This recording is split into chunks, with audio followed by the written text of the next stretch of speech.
Bienvenue dans l'émission Saveurs divines. Cette bonne nouvelle du royaume sera prêchée dans le monde entier pour servir de témoignage à toutes les nations. Alors viendra la fin.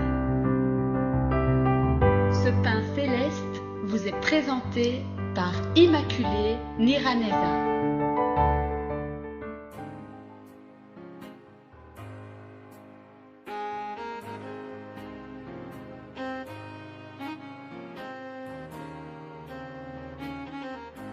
Shalom, shalom, peuple de Dieu, chers amis qui écoutent l'émission Saveurs divines, que la paix de Christ soit avec vous.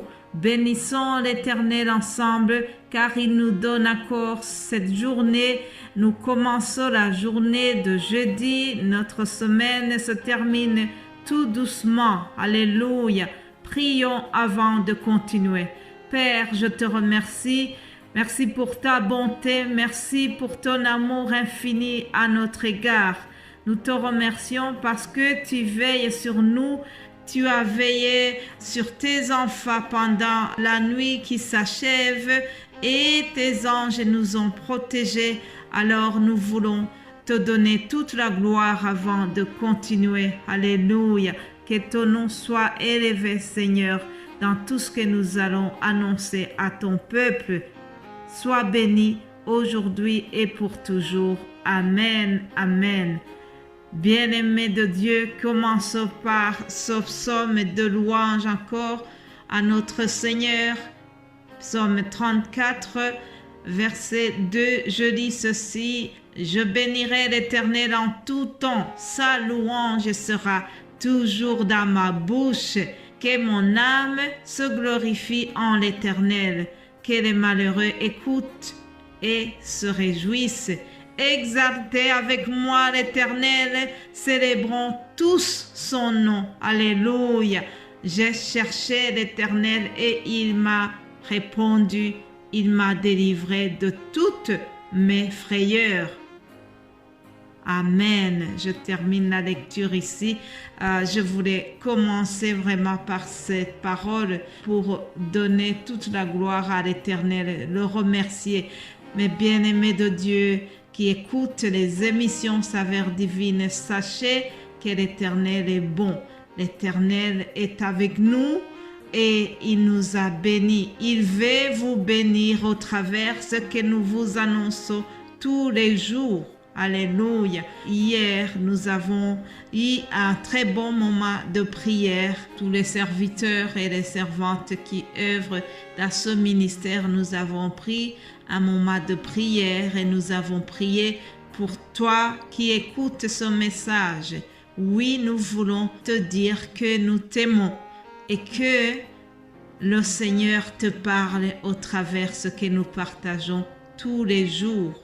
Sois béni et continue à avoir faim et soif de la parole de Dieu qui est passée au travers ces émissions. Alléluia.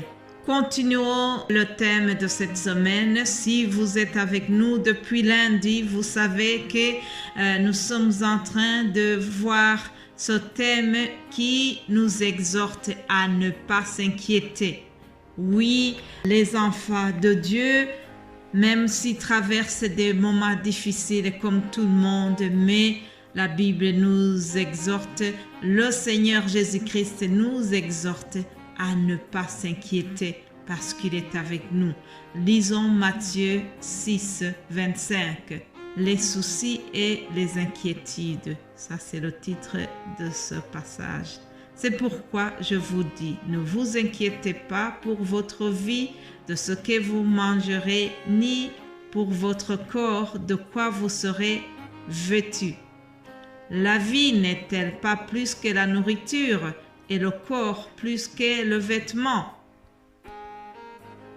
Je m'arrête ici pour la lecture pour avancer, parce que le temps est très court. Aujourd'hui, nous allons nous inspirer du psaume 23 pour la méditation d'aujourd'hui. Et si je n'ai pas fini, nous allons aussi terminer la semaine avec ce psaume 23.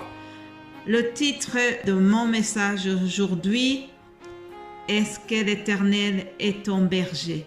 C'est une question que je pose. Alors, si l'Éternel est ton berger, ne t'inquiète pas. Je répète, si l'Éternel est ton berger, ne t'inquiète pas. Alléluia. Lisons le psaume 23. L'Éternel est mon berger, je ne manquerai de rien. Il me fait reposer dans de verts pâturages. Il me dirige près des eaux paisibles. Il restaure mon âme. Il me conduit dans les sentiers de la justice à cause de son nom. Quand je marche dans la vallée de l'ombre de la mort, je ne crains aucun mal, car tu es avec moi. Ta houlette et ton bâton me rassurent. Tu dresses devant moi une table en face de mes adversaires. Tu oins d'huile ma tête et ma coupe déborde. Oui, le bonheur et la grâce m'accompagneront tous les jours de ma vie, et j'habiterai dans la maison de l'Éternel jusqu'à la fin de mes jours. Alléluia. Ça, c'est un psaume de David, un psaume qui est rempli vraiment de foi. David a déclaré sa confiance en Dieu. David s'est rendu compte que l'Éternel était son berger. Lui-même, il a été berger. Toute sa vie, David, dans sa jeunesse, David était berger. Alors, il savait qu'un bon berger s'occupe bien de ses brebis. Et il prend cette image. Il s'est rendu compte que l'Éternel est son berger. Le Seigneur Jésus-Christ est notre berger. La Bible fait souvent des images comme ça. La Bible décrit Jésus-Christ comme le berger et nous, des chrétiens, des enfants de Dieu qui ont accepté Jésus-Christ comme leur sauveur et leur Seigneur, ce sont des brebis. Dans ce psaume 23, David a pris conscience que l'Éternel était son berger. Et à partir du moment où il avait compris cela, il a déclaré « Je ne manquerai de rien ». Puisque je sais très bien que mon berger, c'est le pourvoyeur de tous mes besoins, que ce soit des besoins affectifs ou des besoins moraux, des besoins financiers, des besoins au niveau matériel. On revient encore à cette pyramide des besoins. Il y a 5 catégories de besoins dans cette pyramide et notre Seigneur Jésus-Christ, notre Dieu, prend soin de tous nos besoins. Il est capable, c'est lui le pourvoyeur, c'est le Jéhovah Jireh. Alléluia. Il a tout ce que les brebis ont besoin. Tu pourrais me demander si c'est ainsi, pourquoi les chrétiens deviennent malades comme les autres? Pourquoi est-ce que les chrétiens sont dans les besoins? Ils ont différents besoins comme tout le monde. Pourquoi est-ce que les chrétiens peuvent tomber dans la dépression comme tout le monde? Alors la réponse est celle-ci. Le malheur atteint souvent le juste, mais l'Éternel l'en délivre toujours. Mes bien-aimés de Dieu, nous ne sommes pas épargnés. Nous avons des difficultés comme tout le monde, mais la différence, c'est que l'Éternel nous promet qu'il va nous délivrer toujours de ce que nous traversons. Il suffit de faire confiance à lui et de faire appel à lui au travers de la prière. Alléluia. Bien-aimé qui m'écoute, si l'Éternel est ton berger, ne t'inquiète pas. David a déclaré au verset 3, « Il restaure mon âme. » Alléluia.